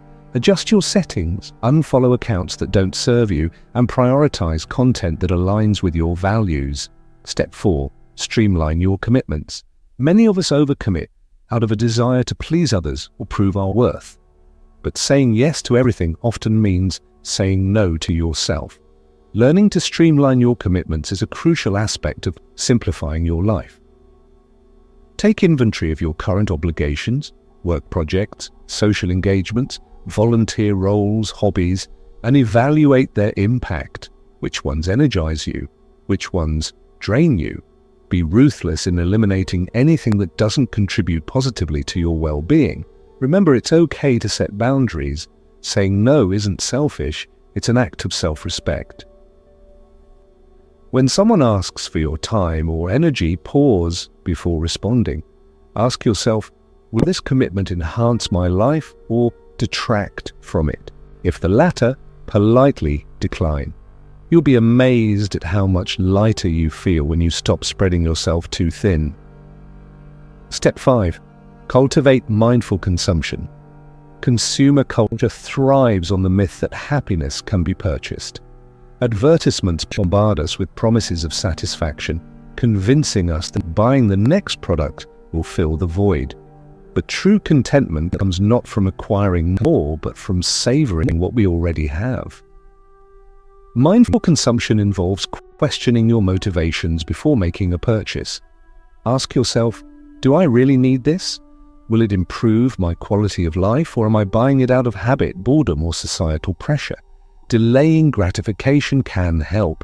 Instead of impulsively purchasing something, wait 24 hours or even a week to see if the desire persists. More often than not, the urge fades, revealing it was rooted in temporary craving rather than genuine necessity. This principle applies not only to material goods but also to food, entertainment, and information. Practice savoring each bite of a meal, fully immersing yourself in a book or movie, and critically evaluating the sources of news you consume. By approaching consumption with awareness, you reduce waste and increase appreciation for the abundance already present in your life. Step 6. Embrace minimalism without extremes. Minimalism has gained popularity in recent years as a lifestyle philosophy centered on intentional living. At its heart, minimalism is about prioritizing quality over quantity and focusing on experiences rather than possessions. However, it's important to approach minimalism flexibly, tailoring it to your unique needs and preferences. You don't need to adopt a stark aesthetic or eliminate all luxuries to benefit from minimalism. Instead, think of it as a mindset, a way of being selective about what you allow into your life. For some, this might mean owning fewer clothes or furniture. For others, it could involve reducing debt, simplifying routines, or spending more time outdoors. The key is to find a balance that feels authentic and sustainable for you. Let me share a personal story that illustrates the power of simplifying. A few years ago, I moved to a smaller apartment after living in a large house filled with belongings I rarely used. The downsizing process forced me to confront my attachment to material possessions. Sorting through boxes of old photos, clothes, and knickknacks brought up waves of nostalgia and resistance. But as I let go of items I no longer needed, I began to notice a shift. Not just in my physical space, but in my mental and emotional states as well. With fewer distractions, I found myself spending more time reading, writing, and connecting with loved ones. My mornings became calmer, my evenings more restorative. Most surprisingly, I realized that the things I'd been clinging to weren't actually bringing me joy. They were weighing me down. That experience taught me that simplicity isn't about sacrifice, it's about liberation. As we conclude this chapter, I invite you to reflect on areas of your life where simplification could create greater ease and freedom. What habits, possessions, or commitments might you release to lighten your load? How might embracing simplicity help you focus on what truly matters? Remember, simplifying your life is a journey, not a destination. It requires patience, courage, and a willingness to challenge societal norms. But the rewards are immeasurable. More time, more energy, and more presence to devote to the people and activities that enrich your existence. Before moving on, take a moment to close your eyes and envision a simpler version of your life. Picture your ideal environment, relationships, and daily rhythm. Silently affirm to yourself, I choose to simplify my life and honor what truly matters. Let this vision guide you as you continue letting go of what weighs you down. Chapter 7. Living with Gratitude. Gratitude is one of the most transformative practices you can cultivate in your life. It's a simple yet profound way to shift your perspective, lighten your emotional load, and deepen your connection to the present moment. When you live with gratitude, you begin to see the world through a lens of abundance rather than scarcity. You notice the blessings that already exist, rather than focusing on what's missing, and in doing so you create a ripple effect of positivity that touches not only your own life but also the lives of those around you. But let's be honest, gratitude isn't always easy. Life has a way of throwing challenges our way, and during difficult times it can feel nearly impossible to find something to be thankful for. Yet it's precisely in those moments that gratitude becomes most powerful. By choosing to focus on what's still good, even amidst hardship, you train your mind to seek out light in the darkness. Over time, this practice rewires your brain, making it easier to access feelings of joy, contentment, and resilience. Step 1. Understand the science behind gratitude. Before diving into how to practice gratitude, it's worth exploring why it works so well. Research in positive psychology has shown that gratitude has a host of benefits for both mental and physical health. Studies suggest that people who regularly practice gratitude experience lower levels of stress, improved sleep, stronger immune systems, and greater overall happiness. Gratitude activates regions of the brain associated with reward and social bonding, fostering feelings of connection and well-being. One reason gratitude is so effective is that it shifts your focus from what's lacking to what's abundant. For example, if you're feeling overwhelmed by financial stress, gratitude invites you to acknowledge the roof over your head, the food on your table, or the support of loved ones. These small acts of recognition remind you that even in tough times, there are still gifts to cherish. Step 2. Start a daily gratitude practice. The simplest way to cultivate gratitude is by incorporating it into your daily routine. A gratitude journal is one of the most popular tools for this purpose. Each day, write down 3 to 5 things you're grateful for. They don't have to be grand or extraordinary. They can be as simple as a warm cup of coffee, a kind word from a stranger, or the beauty of a sunset. What matters most is consistency. Over time, this practice trains your brain to scan for positives rather than negatives. Instead of fixating on problems, you'll start noticing opportunities for joy and connection. Some days, finding things to be grateful for might feel challenging, but that's okay. Even writing "I'm alive" or "I'm breathing" counts. The act of searching itself is transformative. To deepen your practice, try reflecting on why you're grateful for each item on your list. For instance, instead of just writing "my friend," expand it to "my friend, because she listened to me when I needed support." This adds layers of meaning and reinforces the value of these relationships in your life. Step 3. Practice gratitude in real time. While journaling is a wonderful habit, gratitude doesn't have to be confined to pen and paper. You can practice gratitude in real time throughout your day by pausing to appreciate small moments as they happen. For example, the next time you sit down to eat, take a moment to express silent thanks, not just for the meal itself, but for the hands that prepared it, the farmers who grew the ingredients, and the earth that provided them. When someone holds the door open for you, offer a genuine smile and silently thank them in your heart. These micro moments of gratitude add up, creating a sense of richness and fulfillment in everyday experiences. You can also use gratitude as a tool to navigate challenging situations. If you're stuck in traffic, instead of fuming at the delay, consider what you might appreciate about the moment, the chance to listen to music, reflect quietly, or simply breathe.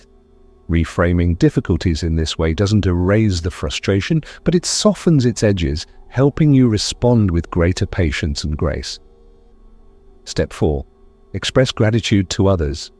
Gratitude isn't meant to stay private. It's a gift that grows when shared. One of the most impactful ways to practice gratitude is by expressing it directly to others. Whether it's a heartfelt note, a verbal acknowledgement, or a small act of kindness, letting someone know you appreciate them strengthens your bond and spreads positivity. Think about someone who has made a difference in your life, a family member, teacher, colleague, or friend, and reach out to thank them. Be specific about what you're grateful for and how their actions impacted you. For instance, instead of saying "thanks for everything," try "thank you for always encouraging me when I doubted myself," meant more than words can say. These expressions of gratitude not only brighten the recipient's day, but also reinforce your own sense of connection and belonging. If writing feels intimidating, start small. Leave a sticky note with a kind message for a roommate, send a quick text to a friend, or simply tell someone face to face, "I really appreciate you."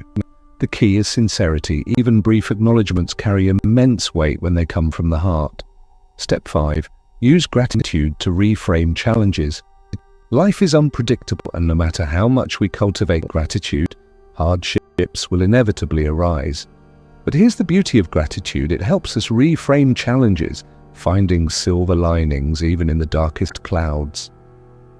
For example, imagine losing your job, a situation that could easily trigger fear, anger, or despair. While it's natural to feel upset, gratitude invites you to look beyond the immediate pain. Perhaps this loss creates an opportunity to explore new career paths, spend more time with loved ones, or develop skills you've been neglecting. By focusing on potential growth rather than perceived failure, you reclaim agency over your narrative. This reframing process isn't about denying reality or forcing optimism where it doesn't belong. Instead, it's about acknowledging the complexity of life and choosing to highlight what remains intact. In every challenge, there's a lesson, a gift, or a chance to evolve, and gratitude helps you uncover it. Step 6. Cultivate gratitude for yourself. Often we extend gratitude outward, to others, to nature, to circumstances, but forget to turn it inward. Practicing self-gratitude is a vital aspect of living fully and authentically. It involves recognizing your strengths, efforts, and progress, no matter how small. Take a moment to reflect on qualities you admire in yourself. Are you compassionate, resilient, creative? Write them down and celebrate them. Similarly, acknowledge the steps you've taken toward personal growth, whether it's sticking to a meditation practice, setting healthier boundaries, or pursuing a passion. By appreciating yourself, you build self-worth and confidence, which in turn strengthens your ability to show up for others.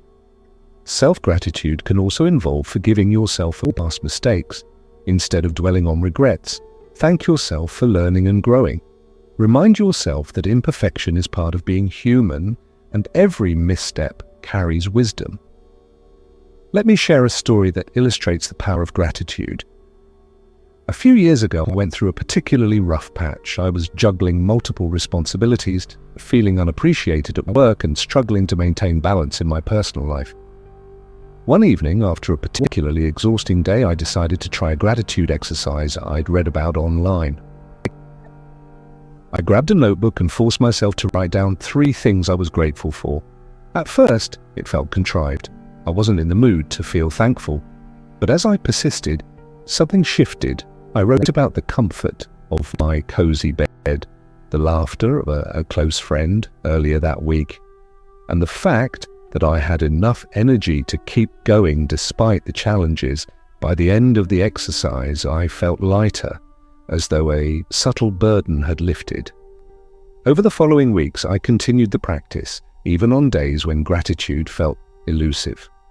Slowly but surely, I noticed changes, not externally but internally. My mindset began to soften. I found myself smiling more, complaining less, and approaching difficulties with greater resilience. That experience taught me that gratitude isn't dependent on external circumstances. It's a choice we make moment by moment. As we conclude this chapter, I invite you to reflect on how gratitude could enrich your life. What are some areas where adopting a grateful perspective might help you let go of negativity or resistance? How might cultivating gratitude transform your relationships, your outlook, and your overall sense of well-being? Remember, gratitude is a muscle. The more you use it, the stronger it becomes. Start small, stay consistent, and trust that the cumulative effects will ripple outward, touching every corner of your existence. Before moving on, take a moment to close your eyes and bring to mind 3 things you're grateful for right now. Feel the warmth of appreciation filling your heart. Silently affirm to yourself, "I choose to live with gratitude," and embrace the abundance of this moment. Let this intention guide you as you continue your journey towards letting go. Chapter 8. Finding Peace Amid Chaos. Life is inherently unpredictable, and chaos is an inevitable part of the human experience. Whether it's a sudden change in plans, a global crisis, or the relentless pace of modern living, we all encounter moments when the world feels overwhelming. But here's the good news. Peace isn't something that exists only in the absence of chaos. It's something you can cultivate within chaos. By developing tools to stay grounded and centered, you can navigate life's storms with greater calm and clarity. Finding peace amid chaos doesn't mean ignoring challenges or pretending everything is fine when it's not. It means learning how to hold space for both the turbulence outside and the stillness within. This chapter will explore practical strategies rooted in mindfulness, Buddhism, and everyday wisdom to help you maintain equilibrium no matter what's happening around you. Step 1. Acknowledge the nature of chaos. The first step toward finding peace is accepting that chaos is a natural part of life. In Buddhist philosophy, this acceptance is tied to the concept of impermanence. Nothing stays the same, including periods of calm and stability. When we resist chaos, we create additional suffering for ourselves. We cling to the illusion of control, trying to force outcomes or avoid discomfort. But when we embrace chaos as an integral aspect of existence, we free ourselves from unnecessary struggle. Instead of asking, "Why is this happening?" shift your focus to, "How can I respond with grace and resilience?" This subtle reframing transforms chaos from an adversary into a teacher. It invites curiosity rather than fear, empowering you to adapt and grow. Step 2. Anchor yourself in the present moment. One of the most effective ways to find peace amid chaos is by anchoring yourself in the present moment. When your mind races with worries about the future or regrets about the past, it amplifies feelings of overwhelm. Mindfulness brings you back to the here and now, where peace resides. Breath awareness is a simple yet powerful tool for grounding yourself. Whenever you feel swept away by chaos, pause and take 3 slow, deep breaths. Feel the air entering your nostrils, filling your lungs and leaving your body. With each exhale, imagine releasing tension and fear. You might silently repeat a calming phrase such as, "I am safe in this moment," or "I have everything I need right now." If breathing exercises don't resonate with you, try engaging your senses. Notice 5 things you can see, 4 things you can touch, 3 things you can hear, 2 things you can smell, and 1 thing you can taste. This sensory check-in pulls your attention away from spiraling thoughts and reconnects you with the tangible reality of the present. Step 3. Create a personal sanctuary. In chaotic times, having a physical or mental sanctuary can provide immense relief. A sanctuary doesn't have to be elaborate. It could be a cozy corner of your home, a favorite park, or even a visualization you return to in your mind. The key is to associate this space with feelings of safety, comfort, and peace. To create a physical sanctuary, choose a spot where you feel relaxed and decorate it with items that evoke tranquility. Candles, plants, soft blankets, or meaningful objects like photos or crystals can enhance the atmosphere. Spend time there regularly, whether it's for meditation, journaling, or simply sitting quietly. If circumstances prevent you from accessing a physical space, build a mental sanctuary instead. Close your eyes and imagine a place where you feel completely at ease. It could be a serene beach, a lush forest, or a cozy cabin. Picture every detail, the colors, sounds, smells, and textures. Return to this visualization whenever you need a moment of respite. Step 4. Practice radical acceptance. Radical acceptance is the act of fully acknowledging reality as it is, without resistance or judgment. While it may sound passive, radical acceptance is actually an active choice, one that requires courage and strength. By accepting what you cannot change, you conserve energy for what you can influence. For example, if you're stuck in a traffic jam and running late, resisting the situation only adds frustration. Instead, acknowledge, "I am in traffic, and there's nothing I can do to speed things up."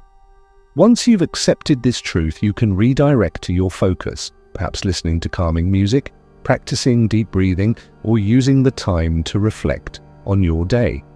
Radical acceptance applies to emotional chaos as well. If you're feeling overwhelmed by grief, anger, or anxiety, allow yourself to feel these emotions without trying to suppress or fix them immediately. Name them silently. This is sadness, or this is fear. Validating your experience reduces its intensity, making it easier to move forward. Step 5. Set healthy boundaries. Chaos often stems from external sources, demanding work schedules, toxic relationships, or societal pressures. Learning to set healthy boundaries is essential for preserving your peace of mind. Boundaries aren't about shutting people out, they're about protecting your energy and honoring your needs. For instance, if someone frequently interrupts your time or drains your emotional reserves, politely but firmly communicate your limits. You might say, "I care about our relationship, but I need some uninterrupted time to recharge." Digital boundaries are equally important. Constant notifications, emails, and social media updates can fragment your attention and heighten stress. Designate tech-free zones or times, such as during meals or before bed, to give yourself space to decompress. Step 6. Lean into routine during uncertainty. When life feels unpredictable, establishing a routine provides a sense of stability and predictability. Routines don't have to be rigid. They can be flexible frameworks that support your well-being. Start by identifying activities that nourish your body, mind, and spirit. These might include morning stretches, mindful walks, journaling, or preparing nourishing meals. Incorporate these practices into your daily schedule, even if only for a few minutes. Over time, they become anchors that steady you during turbulent times. For example, during a particularly stressful period at work, I committed to a simple evening ritual, brewing a cup of herbal tea, lighting a candle, and reading a few pages of an inspiring book. This small routine became a source of comfort and consistency, helping me unwind and reset each night. Step 7. Cultivate equanimity through meditation. Equanimity, a state of mental calmness and composure, is a cornerstone of Buddhist practice and a powerful antidote to chaos. Through meditation, you can train your mind to remain steady regardless of external circumstances. Loving kindness meditation metta is especially effective for cultivating equanimity. As you extend goodwill toward yourself and others, you soften feelings of resentment, fear, or overwhelm. Visualize sending compassion to those who contribute to your chaos, whether it's a difficult coworker, a challenging family member, or even society at large. This practice doesn't excuse harmful behavior, but it helps you release attachment to outcomes and respond with greater clarity. Another technique is mindfulness of thoughts. Sit quietly and observe your thoughts as they arise without identifying with them. Imagine them as clouds drifting across the sky of your mind. Some clouds are dark and stormy, others are light and airy. All of them pass eventually. By observing your thoughts non-judgmentally, you reduce their power over you. Step 8. Seek joy in small moments. Even in the midst of chaos, joy exists. If you know where to look, training yourself to notice and savor small pleasures can significantly boost your resilience. Pay attention to fleeting moments of beauty and connection, the warmth of sunlight on your skin, the laughter of a child, the aroma of fresh coffee. Pause and soak them in, allowing yourself to feel fully present. Gratitude plays a role here too. Acknowledging these moments amplifies their impact. You can also create opportunities for joy by engaging in activities that bring you delight. Dance to your favorite song, bake cookies, sketch in a notebook, or call a friend who always makes you smile. These acts of self-care remind you that happiness is accessible, even in challenging times. Let me share a personal story that highlights the transformative power of finding peace amid chaos. A few years ago, I faced a series of unexpected setbacks, a health scare, financial strain, and strained relationships, all within a short span of time. Initially, I felt consumed by fear and frustration, convinced that my life was falling apart. Desperate for relief, I turned to mindfulness practices I'd been neglecting. Each morning, I started with 10 minutes of meditation, focusing on my breath and repeating affirmations like, "I am enough," and "this too shall pass." Throughout the day, I reminded myself to pause and ground myself whenever anxiety crept in. Slowly, I began to notice shifts, not in my external circumstances, which remained challenging, but in my internal response. Instead of resisting the chaos, I learned to coexist with it. I discovered solace in simple routines like tending to houseplants or taking evening walks. I practiced radical acceptance, acknowledging that while I couldn't control everything, I could choose how I reacted. And perhaps most importantly, I leaned on my support system, expressing gratitude for their presence even when I felt vulnerable. By the time the storm subsided, I realized something profound. I had grown stronger, wiser, and more compassionate through the process. Chaos hadn't broken me, it had shaped me. That experience taught me that peace isn't a destination, it's a practice, available to us even in the eye of the storm. As we conclude this chapter, I invite you to reflect on how you currently navigate chaos. What tools or strategies could you incorporate to stay grounded during turbulent times? How might embracing uncertainty and seeking joy in small moments transform your experience of life's unpredictability? Remember, peace isn't about escaping chaos. It's about creating inner stability that remains unshaken, no matter what happens around you. Start small, stay consistent, and trust that each step you take brings you closer to lasting calm. Before moving on, take a moment to close your eyes and envision yourself standing strong amidst chaos. Silently affirm to yourself, "I am capable of finding peace, even in the midst of uncertainty." Let this intention guide you as you continue your journey toward letting go. Chapter 9, Building Resilience Through Acceptance. Resilience is often misunderstood as a trait reserved for the naturally strong or unshakable. But the truth is, resilience isn't about avoiding pain or hardship. It's about learning how to navigate life's challenges with grace and courage. At its core, resilience is built on acceptance, the willingness to face reality as it is, rather than resisting or denying it. When we accept what we cannot change, we unlock a profound source of inner strength that allows us to adapt, grow, and thrive even in the face of adversity. In this chapter, we'll explore how acceptance serves as the foundation for resilience and how you can cultivate it in your own life. Drawing from Buddhist teachings, mindfulness practices, and modern psychology, we'll uncover practical tools to help you build resilience, one moment at a time. Step 1. Understand the role of acceptance in resilience. Acceptance doesn't mean giving up or resigning yourself to suffering. It means acknowledging reality without judgment or resistance. This might sound counterintuitive, after all, shouldn't we fight against difficulties? But consider this. When we resist what's happening, we waste precious energy battling forces beyond our control. Acceptance frees us from this struggle, allowing us to focus on what truly matters, how we respond. For example, imagine receiving news of a job loss. Your initial reaction might be shock, anger, or despair. These emotions are natural and valid. However, if you dwell in resistance, thinking, "This isn't fair," or "I'll never recover," you prolong your suffering. By contrast, acceptance invites you to acknowledge the situation. "I've lost my job, and this is painful." From there, you can begin to explore constructive ways forward, such as updating your resume, seeking support, or exploring new opportunities. Buddhism teaches that suffering arises not from pain itself, but from our attachment to how we think things should be.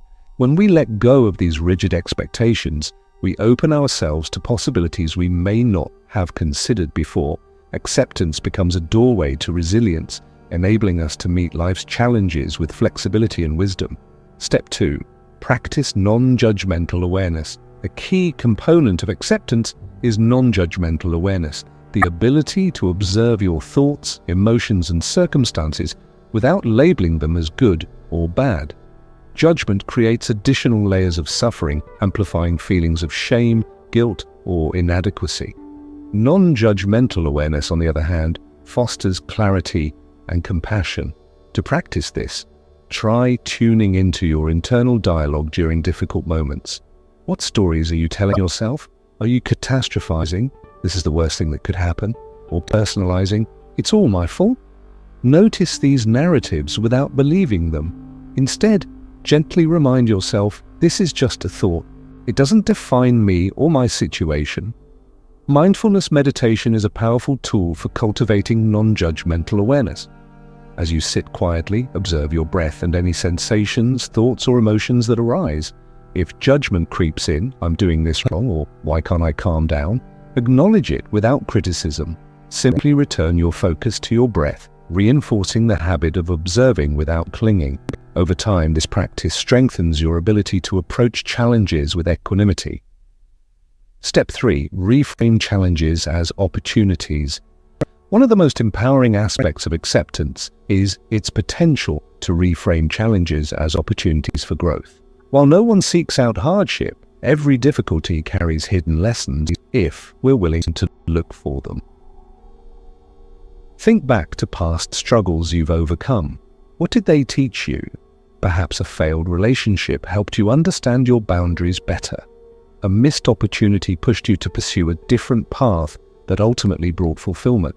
By reflecting on these experiences, you reinforce the belief that even painful events can lead to positive outcomes. When facing current challenges, ask yourself, what can I learn from this? How might this experience make me stronger, wiser, or more compassionate? These questions shift your perspective, transforming obstacles into stepping stones. For instance, if you're dealing with health issues, you might discover a deeper appreciation for your body or develop patience through the healing process. If you're navigating conflict in a relationship, you might learn valuable communication skills or gain insight into your own triggers. Step 4. Cultivate emotional agility. Emotional agility is the ability to navigate your emotions skillfully rather than being overwhelmed by them. Dr. Susan David, a psychologist and author, describes emotional agility as the ability to be with your emotions with curiosity, compassion, and courage. This concept aligns beautifully with acceptance-based resilience. To cultivate emotional agility, start by naming your emotions. Instead of saying, I'm stressed, get specific. I'm feeling anxious because I don't know what's going to happen next. Naming emotions reduces their intensity and gives you a sense of agency over them. Next, validate your feelings. Remind yourself that it's okay to feel sad, scared, or frustrated. You're human. Finally, take action aligned with your values. For example, if you're feeling overwhelmed by work deadlines, break tasks into smaller steps and tackle them one at a time. Emotional agility also involves letting go of unhelpful habits, such as rumination or avoidance. When you catch yourself spiraling into negative thought patterns, pause and redirect your attention to something meaningful, a conversation with a loved one, a creative project, or simply breathing deeply. Over time, this practice builds emotional resilience, helping you bounce back faster from setbacks. Step 5. Build a support system. No one is meant to face life's challenges alone. Building a strong support system is essential for resilience. Surround yourself with people who uplift, encourage, and inspire you. Friends, family members, mentors, or colleagues who genuinely care about your well-being. During tough times, don't hesitate to lean on your support network. Vulnerability is a form of strength, not weakness. Sharing your struggles with trusted individuals not only lightens your load, but also deepens your connections. You might be surprised by how many people resonate with your experiences and offer wisdom or encouragement. If you're unsure where to find support, consider joining communities aligned with your interests or values. Whether it's a book club, a spiritual group, or an online forum, connecting with like-minded individuals fosters a sense of belonging and shared purpose. Additionally, professional support, from therapists, counselors, or coaches can provide invaluable guidance during particularly challenging seasons. Step 6. Embrace imperfection and uncertainty. Perfectionism and fear of uncertainty are common barriers to resilience. We often hold ourselves to impossibly high standards, believing that failure reflects poorly on our worth. Similarly, we crave certainty, fearing the unknown will bring disaster. Both mindsets create unnecessary pressure and hinder our ability to adapt. To embrace imperfection, practice self-compassion. When you make a mistake, instead of berating yourself, acknowledge it as an opportunity to learn. Remind yourself, I'm doing my best and that's enough. Celebrate progress over perfection, recognizing that growth comes from trial and error. Uncertainty, while uncomfortable, is a natural part of life. Rather than resisting it, lean into curiosity. Ask yourself, what excites me about the unknown? What possibilities could emerge? Visualize uncertainty as a blank canvas, an invitation to create something beautiful, even if you don't yet know what it will look like. Step 7. Strengthen your inner compass. Resilience requires a strong sense of self, a clear understanding of who you are, what you value, and what sustains you. This inner compass acts as a guide during chaotic times, helping you stay true to your authentic self. To strengthen your inner compass, regularly reflect on your core values. What principles guide your decisions? What brings you meaning and fulfillment? Write these down and refer to them often, especially when faced with difficult choices.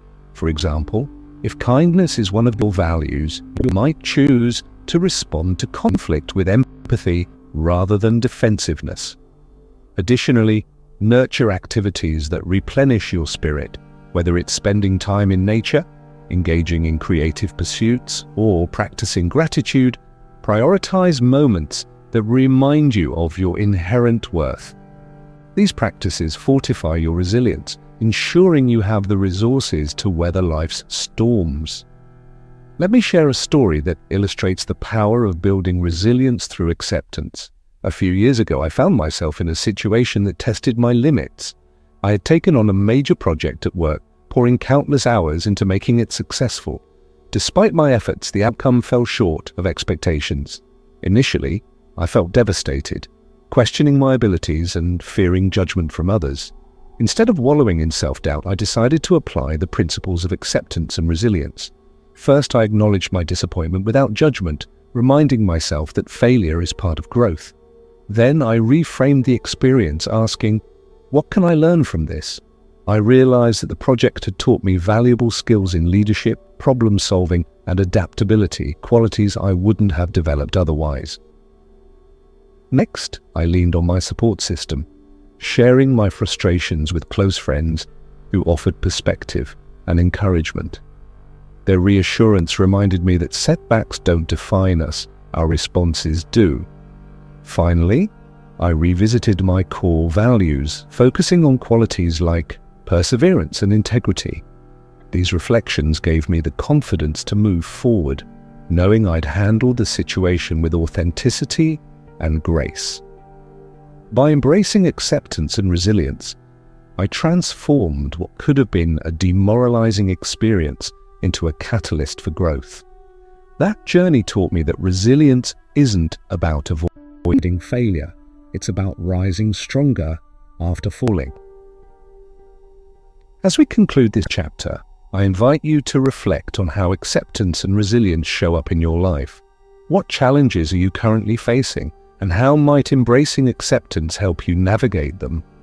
What strengths and resources do you already possess that could support your resilience?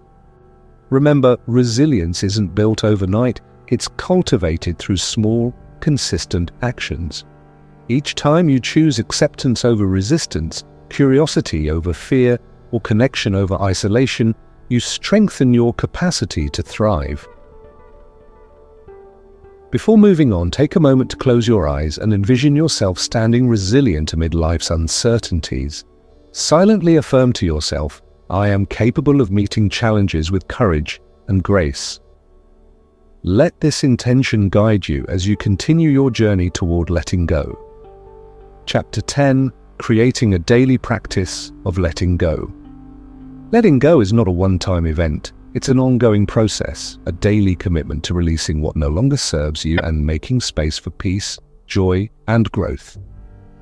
In this final chapter, we'll explore how to create a sustainable practice of letting go that becomes woven into the fabric of your everyday life. This isn't about perfection or achieving some lofty ideal.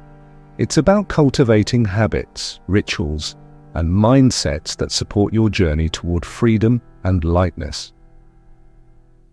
By now you've learned powerful tools from Buddhism, mindfulness, and meditation, tools like awareness, compassion, impermanence, gratitude, and acceptance.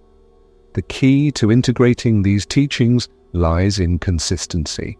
Just as watering a plant every day helps it grow, practicing small acts of letting go regularly nurtures your inner transformation. Over time, these practices become second nature, creating a foundation for lasting well-being.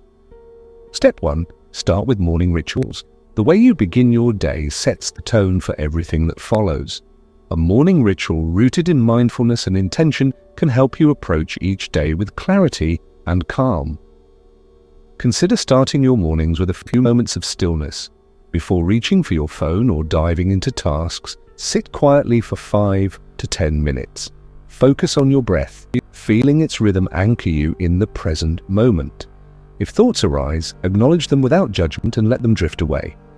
You might also incorporate affirmations or intentions, silently repeating phrases like, "I release what weighs me down," or "I embrace today with openness and ease." Another option is to write in a journal. Spend a few minutes reflecting on 3 things you're grateful for, or jotting down any worries or burdens you'd like to release. Writing has a way of externalizing emotions, giving you perspective and distance from them. End your entry with a note of self-compassion. I trust myself to handle whatever comes my way. If movement feels more aligned with your energy, try gentle stretches or yoga. Pay attention to how your body feels as you flow through each pose, releasing tension and inviting softness. Pairing physical movement with mindful breathing creates a powerful synergy, helping you start the day grounded and centered. Step 2. Infuse mindfulness into everyday activities. Mindfulness doesn't have to be confined to formal meditation sessions. It can be integrated into the ordinary moments of your day. By bringing full attention to routine activities, you turn them into opportunities for letting go.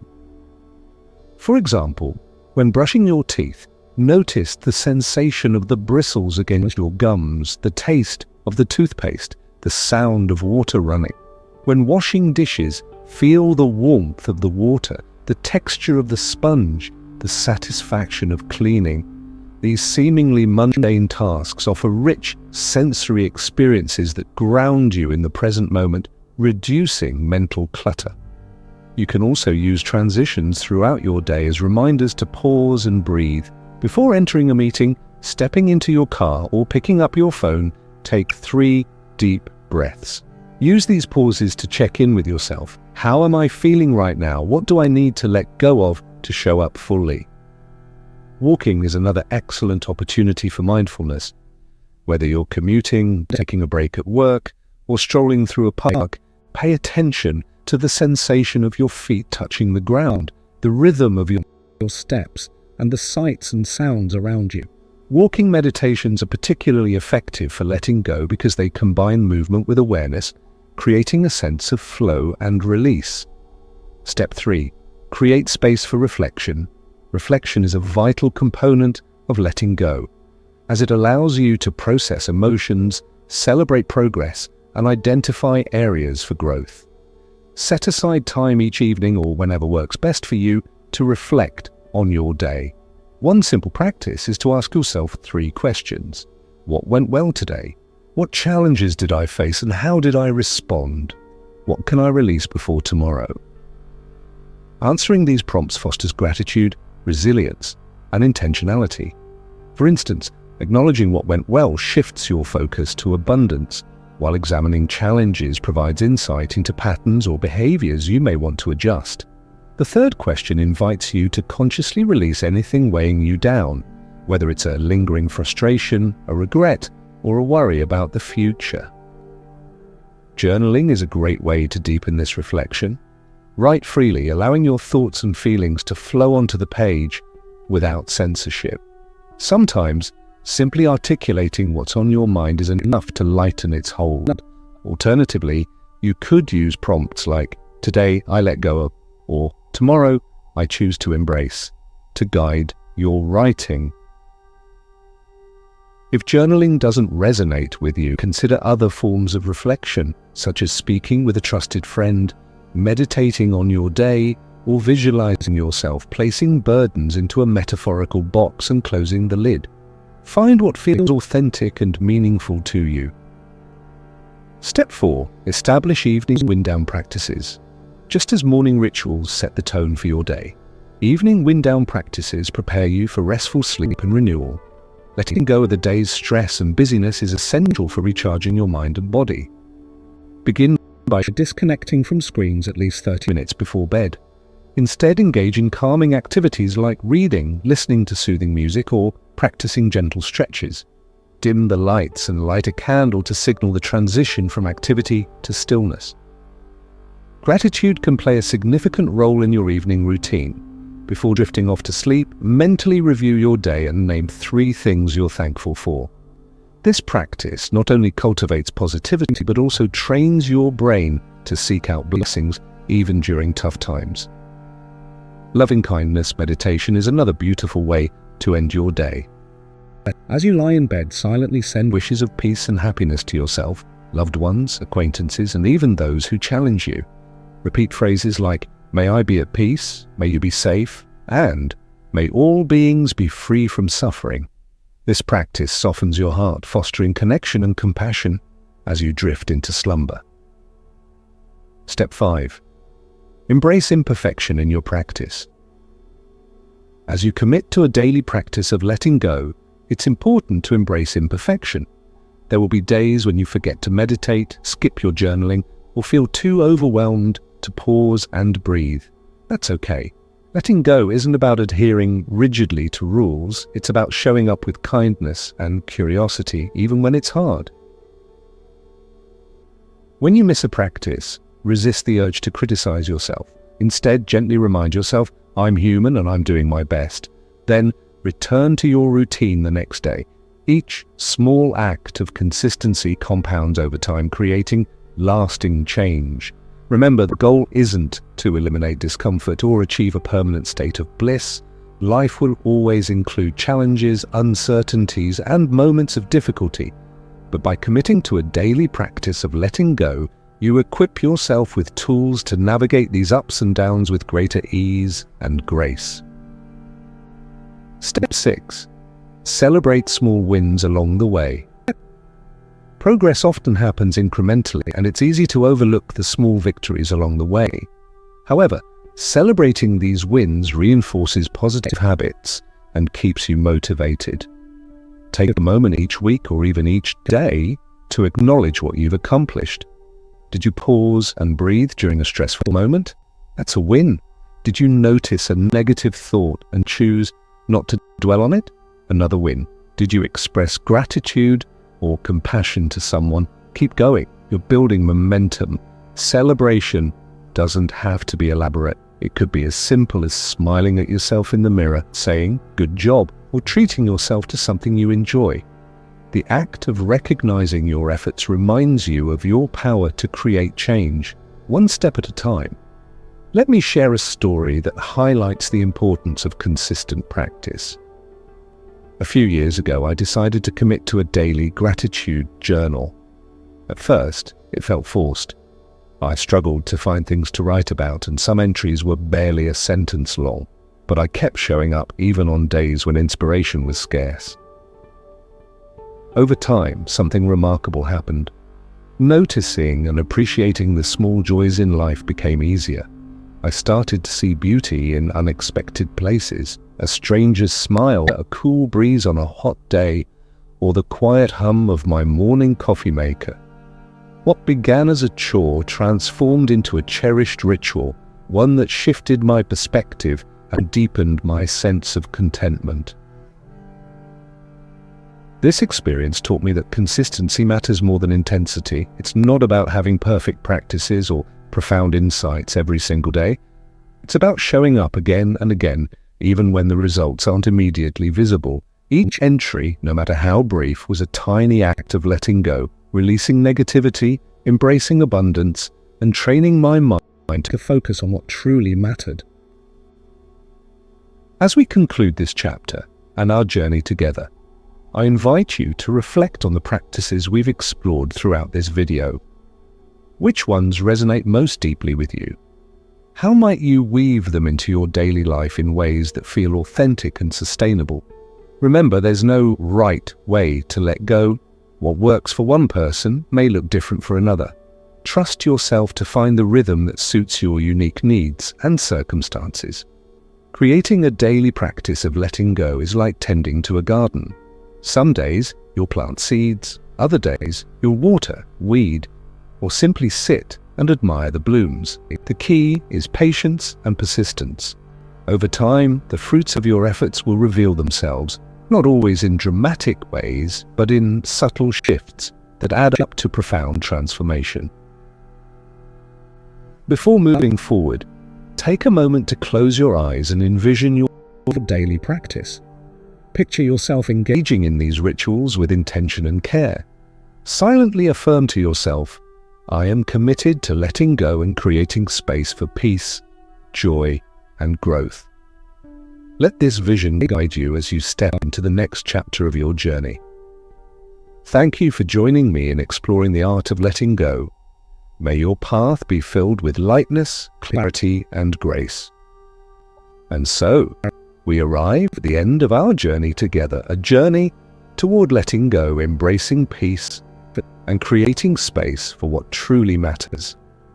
As we bring this video to a close, I want to take a moment to reflect on where we've been and where you might choose to go from here. Throughout these chapters, we've explored timeless wisdom from Buddhism, mindfulness practices, and practical tools to help you release what weighs you down. We've talked about understanding impermanence, cultivating compassion, simplifying your life, and finding gratitude even in chaos. We've practiced meditation, built resilience, and learned how to anchor ourselves in the present moment. Each step has been an invitation, a gentle nudge to soften your grip on the things that no longer serve you and to open your heart to the beauty of now. But remember, this isn't the end, it's just the beginning. The real work happens outside this screen, in the quiet moments of your everyday life.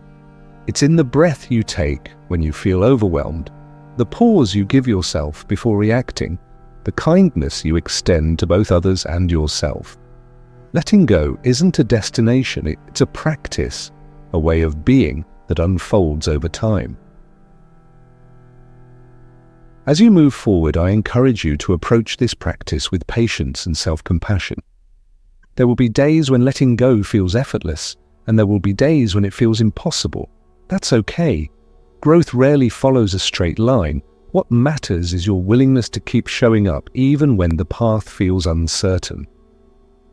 One of the most beautiful aspects of this journey is its ripple effect. When you let go of what weighs you down, you create space for joy, connection, and purpose, not only for yourself but also for those around you. Your courage inspires others. Your peace becomes contagious. Your light helps illuminate the world. I'd like to leave you with a few final thoughts to carry with you.